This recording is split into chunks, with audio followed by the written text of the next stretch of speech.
ये पॉलिसी है क्या 35%? बट सब devil lies between the lines. अभी भी जो कुंजी है वो गवर्नमेंट के हाथ में है। सक्सेस स्टोरी ये बना भी सकते हैं और उसको साबोटेज भी गवर्नमेंट कर सकती है। तो आपके मुताबिक इस कंडीशन को रिविजिट होना नहीं, तो इसको खत्म करना चाहिए। अच्छा। अगर आप कैपेसिटी का रोना रोते हैं जो कि आपके पास है, तो इसका मतलब है माल अटेंशन। बहुत बड़ा ब्रेक थ्रू हो सकता है। जो स्टडी है यूएसए की वो कहती है 3000 trillion cubic feet gas Pakistan में शेल गैस है। एनर्जी सेक्टर के अंदर अदम इस्तेहकाम हम तवक्को कर सकते हैं ये डिस्टॉर्शन खत्म होगी और हम कर सकते हैं। अस्सलाम वालेकुम नाज़रीन, मैं हूं सुहेल इकबाल भट्टी और आप देख रहे हैं एक्सक्लूसिव वेव यूट्यूब चैनल। सबसे पहले आपके ज़हन में सवाल आएगा कि एक्सक्लूसिव वेव्स क्या है। नाज़रीन, आप मुख्तलिफ इन्वेस्टिगेटिव स्टोरीज पढ़ते भी हैं, सुनते भी हैं, लेकिन ये एक ऐसा आइडिया था जिसके ज़रिए से ये फैसला किया गया, और ये फैसला कैसे हो और किस किसने किया ये भी अभी मैं आपके साथ शेयर करूँगा।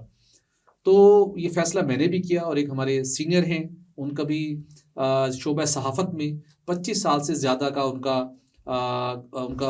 एक एक्सपीरियंस हो चुका है और बड़ा एक नाम है बिलखुसूस एनर्जी इकोनॉमी सेक्टर के अंदर। उनका भी मैं आपसे तारुफ भी करवाऊँगा। लेकिन एक्सक्लूसिव वेव बुनियादी तौर के ऊपर एक्सक्लूसिव काम करने के हवाले से ये आइडिया था, और जिस मकसद के लिए सबसे पहले एक वेबसाइट हमने इनिशिएट की, एस्टेब्लिश की एक्सक्लूसिव वेव्स के नाम से। वो आपको उसकी एड्रेस भी स्क्रीन के ऊपर आप देख रहे होंगे। इस वेबसाइट के ऊपर आपको एनर्जी सेक्टर, इकोनॉमी और गवर्नमेंट के मुख्तलिफ डिपार्टमेंट से मुतल्लिक एक्सक्लूसिव स्टोरीज मिलेंगी। आपको रूटीन का काम नहीं होगा।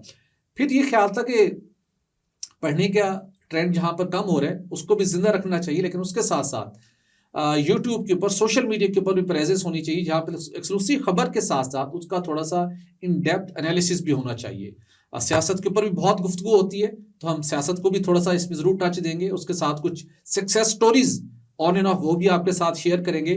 तो इस मकसद के लिए हमने ये एक्सक्लूसिव वेव्स के नाम से ये प्लेटफॉर्म एस्टेब्लिश करने का फैसला किया। और अब आपके जहन में होगा कि दूसरी शख्सियत कौन होंगी। ये रेगुलर हमारे साथ होंगी, आप इनको सुन सकेंगे, जो कि शोबा तवानाई से मुतल्लिक, हमारे बिजली गैस का शोबा हो, वाटर का सेक्टर हो, क्लाइमेट चेंज हो, इकॉनमी हो, उसके ऊपर उन्होंने बहुत तफसील के साथ लिखा है। आप जैसे जाते हैं गूगल में, अगर आप सिर्फ नाम लिखेंगे खालिद मुस्तफ़ा, तो पूरी डिटेल उनकी आपके सामने आ जाएगी। तो मैं आप नाम का, जैसे मैंने आपसे बताया, खालिद साहब मेरे साथ मौजूद है। खालिद साहब, आपका बहुत शुक्रिया। खालिद मुस्तफ़ा साहब, आप अगरचे के किसी तारुफ के आप मोहताज नहीं हैं, लेकिन आपकी जो कैरियर है वो ज्यादातर गुजरा प्रिंट मीडिया के साथ। अगरचे के दरमियान में आपने थोड़ा सा इलेक्ट्रॉनिक तरफ स्विच किया, लेकिन फिर वहां पे आपका दिल नहीं लगा और आपने कहा नहीं, लिखने की तरफ ही अपना रुझान रखना चाहिए, और आप वापस चले गए। मुख्तलिफ टीवी चैनल्स पे हमारे व्यूअर्स आपको सुनते रहे। तो 25 साल हो गए आपको इस फील्ड के अंदर काम करते हुए। तो अब हमने फैसला किया कि हम आपको रेगुलर सोशल मीडिया के ऊपर, यूट्यूब के एक्सक्लूसिव वेव्स के चैनल के ऊपर, पाकिस्तान के और दुनिया भर के जो लोग हैं उनसे मुखातिब करें, जो इंडस्ट्री के लोग हैं, कंज्यूमर हैं, उनको एजुकेट किया जा सके और उनके राइट्स के हवाले से भी बात होनी चाहिए।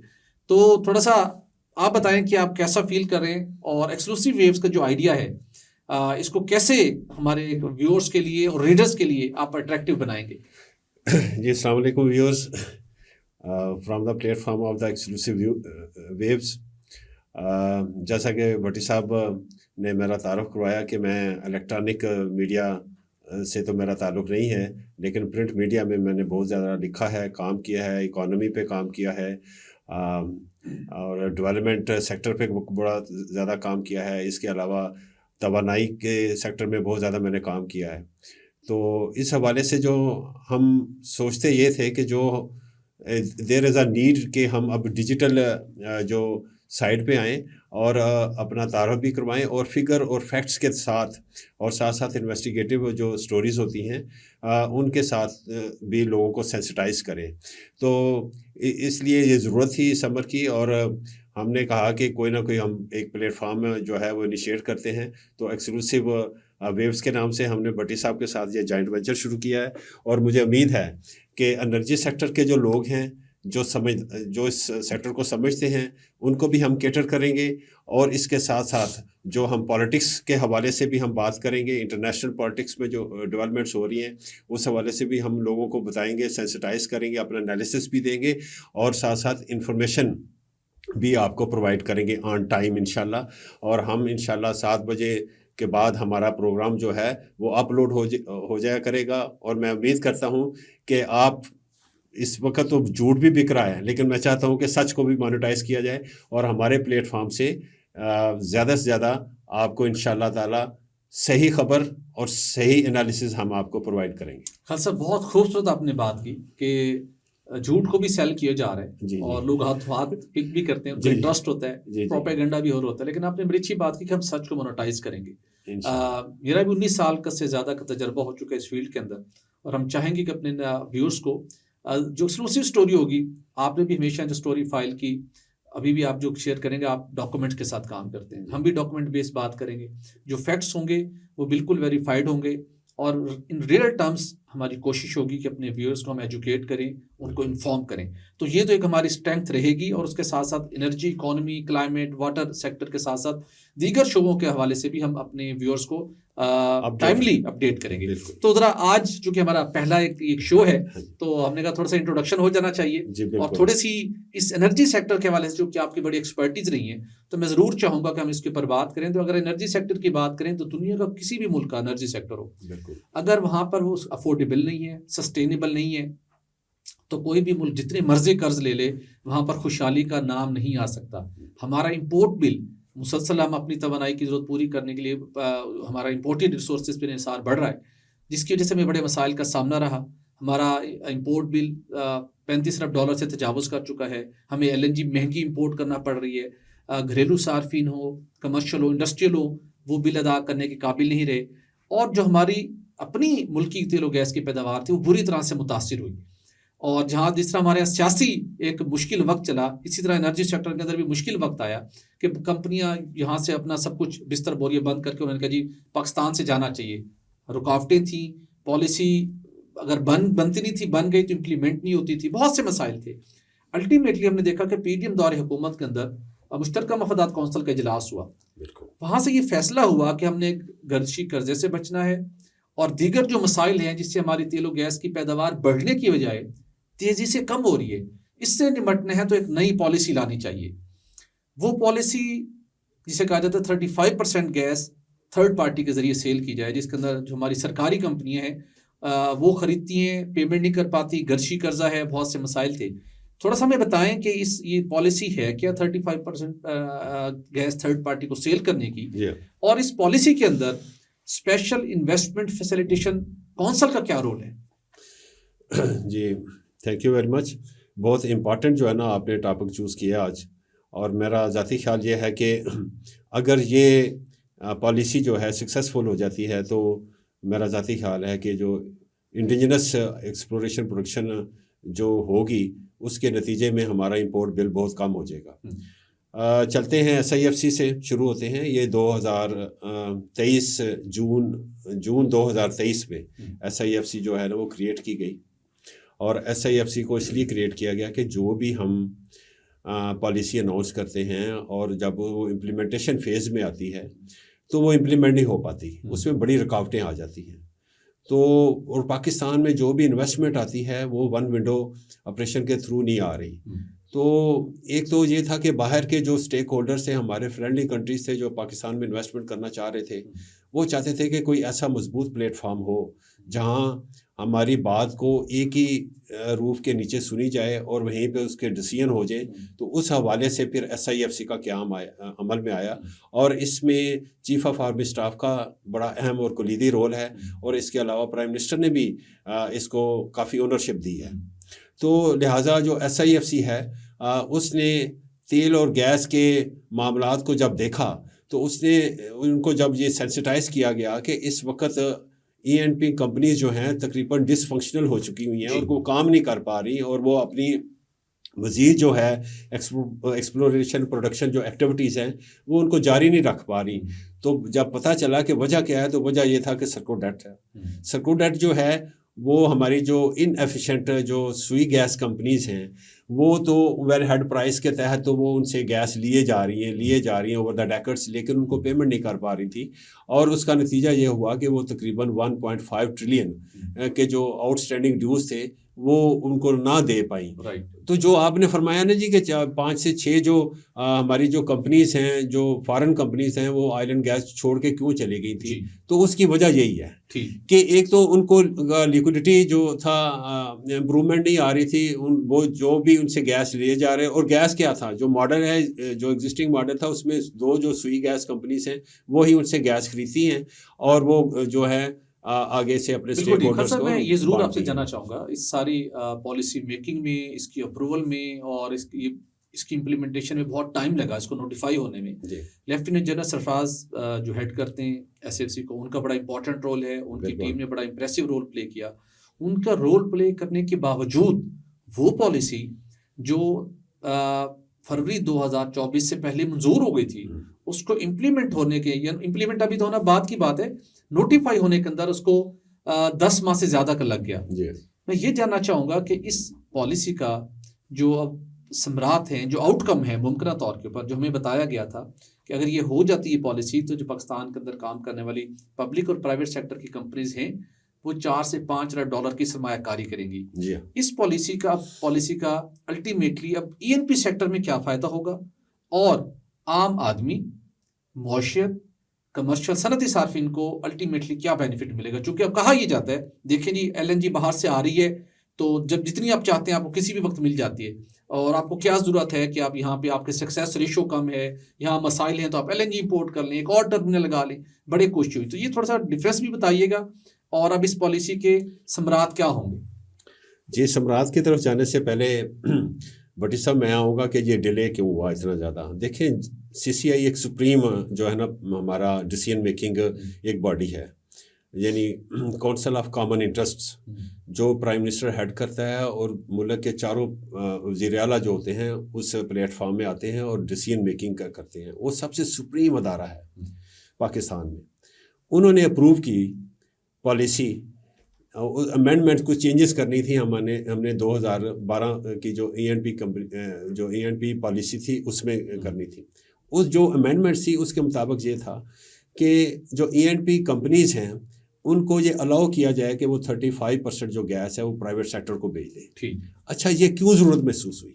ये ज़रूरत इसलिए महसूस हुई कि जो एग्जिस्टिंग जो हमारी जो गैस कंपनीज हैं, सुई कंपनीज हैं, वो उनको पैसे अदा नहीं कर रही थी, और लिक्विडिटी क्राइसिस जो था वर्स्ट से वर्स्ट होता चला जा रहा था, और वो आगे से एक्सप्लोरेशन नहीं कर पा रही थी, और नतीजतन क्या हो रहा था, हमारा इंपोर्ट बिल बढ़ता चला जा रहा था। आज भी $17 बिलियन का इंपोर्ट बिल है, हमारा ऑयल इंपोर्ट बिल है। तो ये जो है ना, अनसस्टेनेबल लेवल तक पहुंच गया है हमारा। तो अब सवाल ये पैदा होता था कि अगर हम इंडिजिनसली अगर इसको हम इम्प्रूव करते हैं और ऑयल एंड गैस प्रोडक्शन को बढ़ाते हैं, तो हमारा इंपोर्ट बिल कम से कम और 50% कम होना चाहिए।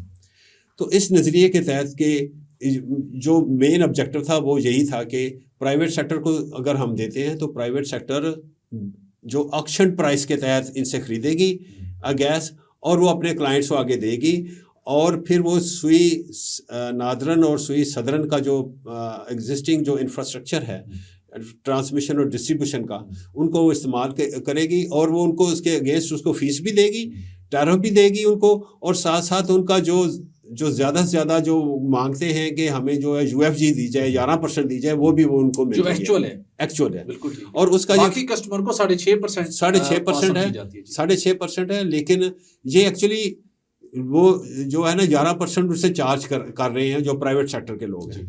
तो एक्चुअली ये यहाँ से ये शो भी होती है कि ये कितने इनएफिशिएंट है कि 11% बहुत ज़्यादा आप यानी कि उनसे चार्ज कर रहे हैं। तो ये एक हिसाब से उनके खिलाफ चार्जशीट भी बनती है गैस कंपनीज के हवाले से, और आगरा को यहाँ पे एक्शन लेना चाहिए। बिल्कुल ठीक। अच्छा, दूसरी बात ये है कि इसमें SIFC का बड़ा अहम रोल था।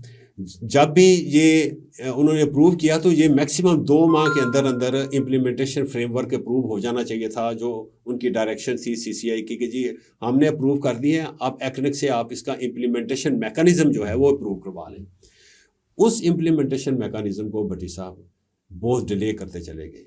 वो क्यों डिले करते चले गए थे? इम्पोर्ट लॉबी थी और हमारे जो मिनिस्टर साहब से डॉक्टर मुसद्दक मलिक साहब, उनका डिफरेंट व्यू पॉइंट था और वो ये समझते थे कम्पिटिटिव जो है ना हमारी कंपनीज नहीं रहेंगी, सुई गैस कंपनीज, लेकिन वो साथ साथ ये सोल्यूशन नहीं बताते थे कि ये रिकवरी जो है वो क्यों नहीं कर पा रहे और बिल की अदायगी क्यों नहीं करते। गैस की कीमत में रिकॉर्ड इजाफा करने के बावजूद आप उनको जो ड्यूज़ हैं वो आप दिलवा नहीं रहे उनसे, लेकिन ये मुतालबा किए जा रहे हैं कि नहीं, आप जो है ना ये प्राइवेट सेक्टर को बीच में ना डालें, बल्कि आप जो है ना इन्हीं को देते रहें और ये एक मुसलसल हमारा जो है ना। लेकिन आप नोटिफाई 10 माह की तखीर के बाद अल्टीमेटली फ्रेमवर्क बन गया, नोटिफिकेशन उसका इशू हो गया। अब आप ये बताइए कि आपने उस फ्रेमवर्क को पढ़ा, उसकी कॉपी आपके पास थी, क्या ये एक फ्रेमवर्क एक बड़ा कम्प्रीहेंसिव है? वाकई इस पॉलिसी की जो स्पिरिट थी उसको ये सपोर्ट करेगा? इस फ्रेमवर्क के अंदर क्या कुछ ऐसी कंडीशंस हैं जो इस पॉलिसी को हर्ट कर सकता है?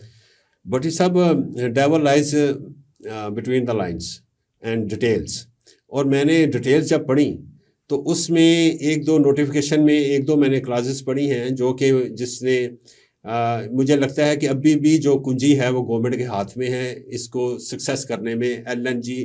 जो गैस का B2B बिजनेस होगा, जो ट्रांजैक्शंस होगी, उसको सक्सेस स्टोरी ये बना भी सकते हैं और उसको साबोटेज भी गवर्नमेंट कर सकती है। वो कौन कर सकती है? जो वो गवर्नमेंट की जो कंपनीज हैं वो कर सकती हैं, यानी कि सुई नादरन कर सकती हैं और सुई सदरन कर सकती हैं। वो कैसे? वो उसमें ये लिखा हुआ है कि अगर जो पाइपलाइन कैपेसिटी है अगर वो रिफ्यूज़ कर देती है, प्राइवेट थर्ड पार्टी को रिफ्यूज़ कर देती है, तो उसके नतीजे में क्या होगा कि जी वो जो प्राइवेट कंपनी है वो अपना जो है वो इंफ्रास्ट्रक्चर बचाए, पाइपलाइन बचाए। डेफिनेटली वो बहुत मुश्किल काम होगा और टाइम टेकिंग भी है। या फिर वो जो है ना वर्चुअल पाइपलाइन का इस्तेमाल करें, यानी बोजर के जरिए, ट्रक के जरिए वो गैस लेके जाएं, को आप नहीं ट्रांसपोर्ट कर सकते और उसकी जो है कॉस्ट है वो कॉस्ट बहुत ज्यादा बढ़ जाएगी और वो फिजिबल नहीं रहेगा थर्ड पार्टी। आपके मुताबिक इस कंडीशन को रिविजिट होना चाहिए? नहीं, रिविजिट बिल्कुल इसको खत्म करना चाहिए। अच्छा। इस क्लास को बिल्कुल खत्म करना चाहिए। देखें, जो कैपेसिटी है ना, पाइपलाइन की capacity is always there. Suppose के 100 MMCFD की कैपेसिटी है पूरे सिस्टम में, उसमें से जो 35 है वो हमने प्राइवेट सेक्टर को दे दी, तो capacity is very much there. बिल्कुल ठीक। तो अगर आप कैपेसिटी का रोना रोते हैं जो कि आपके पास है, तो इसका मतलब है माल अटेंशन है आपकी, आप मैलाफाइड अटेंशन हैं आपकी। आप चाहते हैं कि साबोटाज करने की, तंग करने की प्राइवेट सेक्टर को, अभी भी कुंजी आपके हाथ में है। तो ये जो क्लास है इसको खत्म करने के लिए मेरी रिक्वेस्ट ये होगी SIFC से और जो डिसीजन मेकर से कि जी आप इसको बिल्कुल खत्म करवाएं नोटिफिकेशन को, ताकि स्मूथ ट्रांजैक्शंस हो सके प्राइवेट और प्राइवेट बिजनेस। बिल्कुल, बहुत अच्छी सजेशन है आपकी। हम तवक्को करते हैं कि SIFC जिसने इस पॉलिसी को बनवाने में, नोटिफाई कराने के अंदर बड़ा इंपॉर्टेंट रोल प्ले किया है, और इसके अंदर अभी स्टिल जो कुछ बॉटलनेक्स हैं या कुछ ऐसी हर्डल्स आ सकती हैं, उनको एड्रेस करने के लिए भी उनको अपना किरदार अदा करना चाहिए। आप उसको पॉइंट आउट करते रहेंगे, हम उसको फॉलो करेंगे।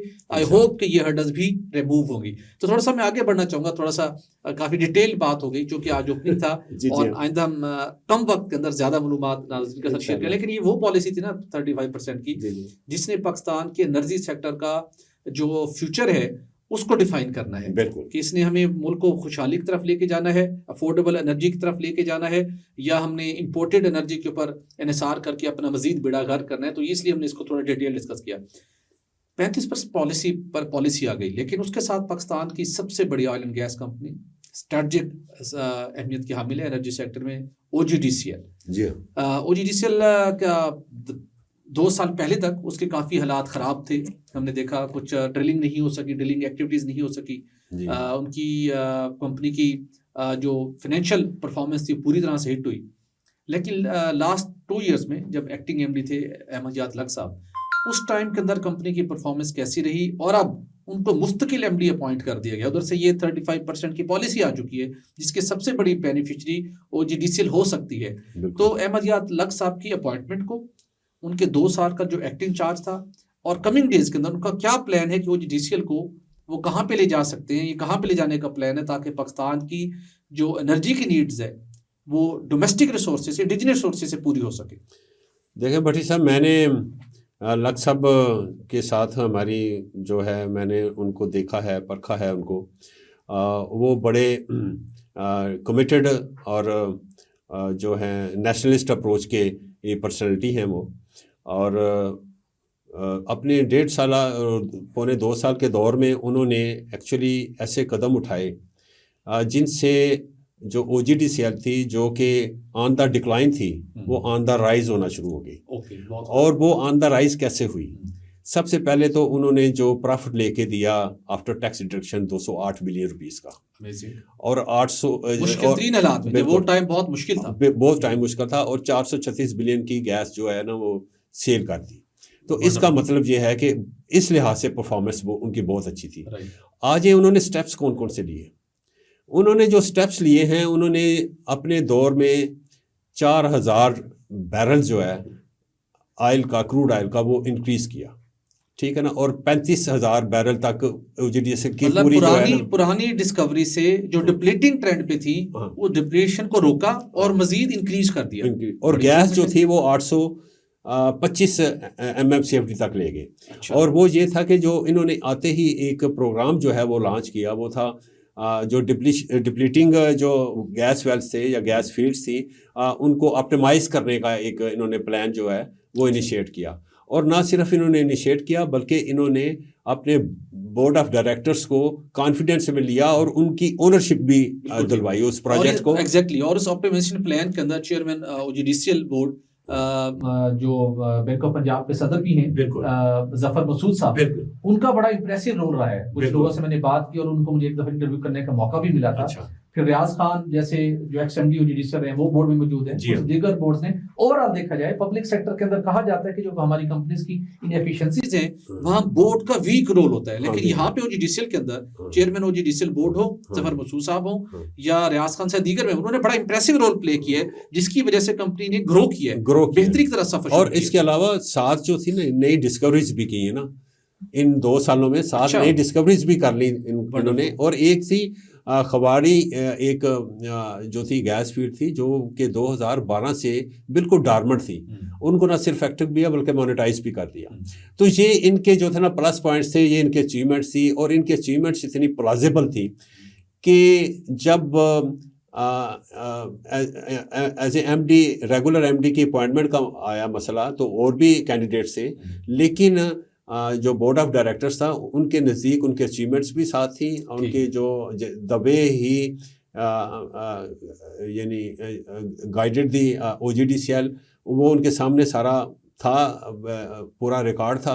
तो उनके लिए बहुत ही ये आसान फैसला था कि उन्होंने उनको रीअपॉइंट कर दिया। अब जो उनके फ्यूचर के जो प्लान है अब वो भी बड़ा एम्बिशियस है। और उन वो जो अनकन्वेंशनल जो उन्होंने वेल्स जो है ना वो 10 वेल्स जो हैं वो उन्होंने खोदने हैं जिसमें शेल गैस है और टाइट गैस है। ये अनकन्वेंशनल है और इसमें बहुत ज़्यादा लागत भी दरकार होती है, ठीक। लेकिन वो इस पे इनिशिएटिव उन्होंने बल्कि लिया है अपने। ये 2 साल दौर में उन्होंने इनिशिएटिव लिया। और एक उन्होंने जो है शेल का गैस जो है कुआं वो भी खोदा, 3600 मीटर की डेप्थ तक ले गए हैं। अब जो उन्होंने 2025 कभी ड्रिलिंग हुई है, कभी ड्रिलिंग नहीं हुई और बहुत ज़्यादा इनको इंडिकेशंस मिली हैं शेल गैस की। और अब उसकी जो फ्रैकिंग है वो इन्होंने हॉरिजॉन्टली करनी है और उसके लिए चाइनीज़ कंपनीज़ के साथ वो यानी कि इन कॉन्टेक्ट हैं। हमारा जो OGDCL का जो अमला है, जो टेक्निकल अमला है, जो एक्सपर्ट्स हैं हमारे। और इसके अलावा भी बहुत बड़ा ब्रेक थ्रू हो सकता है इंडिजिनस गैस की प्रोडक्शन को बढ़ाने के लिए। अगर कोई हमें शेल गैस और टाइट गैस के भी ज़खायर मिल जाते हैं। और जो स्टडी है USA की वो कहती है 3000 trillion cubic feet gas Pakistan में शेल गैस है, लेकिन ये महंगी गैस है। ये $15 पर MMBTU इसकी कास्ट आई। तो आने दें, आप वो ब्लेंड करें, सस्ते गैस जो है वो ब्लेंड करके आप उसकी मार्केटिंग करें और प्राइवेट सेक्टर को दें। और जब डिस्कवरी के बाद वक्त आगे बढ़ने के साथ टेक्नोलॉजी के अंदर इनोवेशन होती है और एक तो वक्त आता है कि आपकी कॉस्ट कम हो जाती है, स्केल ऑफ इकोनॉमी बढ़ जाता है और फिर वो उसकी कीमत कम होनी शुरू हो जाती है। ये तो पायलट प्रोजेक्ट है पहला, तो इसमें डेफिनेटली इसकी कॉस्ट ज़्यादा आएगी।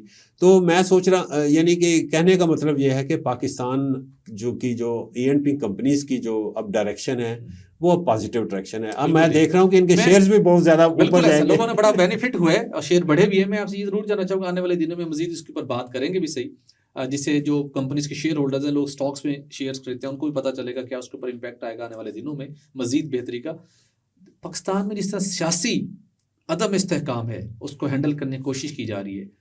तो अगर हम शोबा तवानाई की बात करें, जो ये पॉलिसी है ये 35% की, और जो मज़ीद मेजर्स लिए जा रहे हैं, अच्छे लोगों की इंडक्शन हो रही हैं, कंपनियां बेहतर परफॉर्म कर रही हैं, जो एनर्जी सेक्टर के अंदर अदम इस्तेहकाम है, पुअर परफॉर्मेंस है, एक एनर्जी क्राइसिस है, तो हम तवक्को कर सकते हैं कि इस पॉलिसी के आने के बाद ये डिस्टॉर्शन ख़त्म होगी और हम थोड़ी सी स्टेबिलिटी की तरफ जाएंगे, इम्प्रूवमेंट का सफ़र शुरू होगा, अगर आप कंक्लूड कर सकें।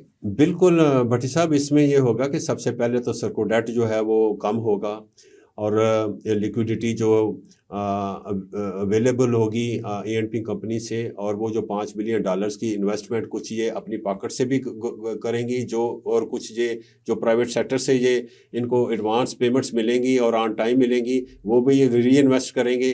तो उससे मुझे लगता है कि पाकिस्तान की जो इंडिजिनस गैस एक्सप्लोरेशन है वो बढ़ जाएगी, और हमारा जो इंपोर्ट ऑयल है जो बिल है वो कम होगा और रिलायंस कम होनी शुरू हो जाएगी। और मज़े की बात यह है कि 2026 में हमारी जो कतर के साथ एग्रीमेंट्स हैं 15-15 साल का, उसकी जो प्राइस ओपनिंग क्लास जो है वो इन्वोक हो जाएगी, और हम कर सकते हैं कि अगर हमें ज़्यादा इंडिकेशन मिलती हैं कि हमारी एक्सप्लोरेशन जो है इंडिजिनस एक्सप्लोरेशन बहुत ज़्यादा होनी वाली है, और जो इब्तदाई जो इंडिकेशंस अगर आते हैं, तो मैं समझता हूँ कि हमें ये 2-3 कार्गोज जो हैं, 3 से 4 कार्गोज कम करवाने भी पड़ जाएं तो करवा लें आप, ताकि हमारा इंपोर्ट बिल कम हो, क्योंकि जो हमारे फॉरेन एक्सचेंज रिजर्व हैं ये हमारे मांगे तांगे के हैं।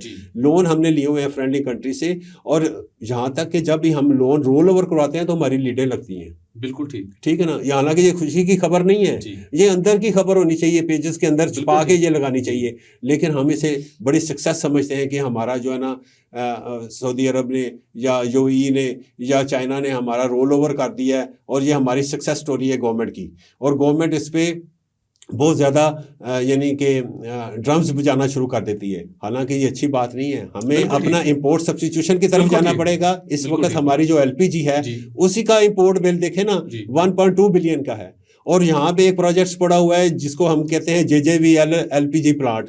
भाई आप उसको मौका दें, एलपीजी की आपकी जी इंपोर्ट सब्स्टिट्यूशन भी हम बात करेंगे, हम कल इस पे बात करेंगे कि कौन कौन से ऐसे मेजर्स लिए जा सकते हैं जिससे जरिए से हमारा एनर्जी का इंपोर्ट बिल कम हो सकता है, जिससे हमारी इंडिजिनस जो एनर्जी की नीड है वो पूरी हो सकती है। हम इसके ऊपर अपने नाज़रीन के साथ कल जरूर शेयर करेंगे। नाज़रीन, ये आज एक हमने आपको साथ एक अपने इस प्रोग्राम का एक ओपनिंग थी, एक थोड़ा सा ओवरव्यू दिया जो रिसेंटली चल रही थी, लेकिन आने वाले दिनों में आपको एक्सक्लूसिव स्टोरीज भी आपके साथ शेयर करेंगे, और जहाँ जहाँ पर मुख्तलिफ इदारों की गलतियों और कोताहियों की वजह से अरबों रुपए का नुकसान हो रहा है वो भी आपके साथ शेयर करेंगे। सिर्फ इंफॉर्मेशन नहीं देंगे बल्कि खाली साहब की एक्सपर्टीज है, और एक्सपर्ट के साथ भी बात करेंगे, साथ सलूशन भी शेयर करेंगे, और उन किरदारों को भी एक्सपोज करेंगे जो इस सारे काम के अंदर रुकावटें खड़ी करते हैं, जिससे आम आदमी का, आपका, मेरा नुकसान होता है, कौमी खजाने का नुकसान होता है, और अल्टीमेटली हमारी मुआशरत के ऊपर असर पड़ता है। तो आई होप कि आप हमें अप्रिशिएट करेंगे ग्रेजुअली, जैसे आपकी पसंद की चीज़ें हम आपके साथ शेयर करेंगे।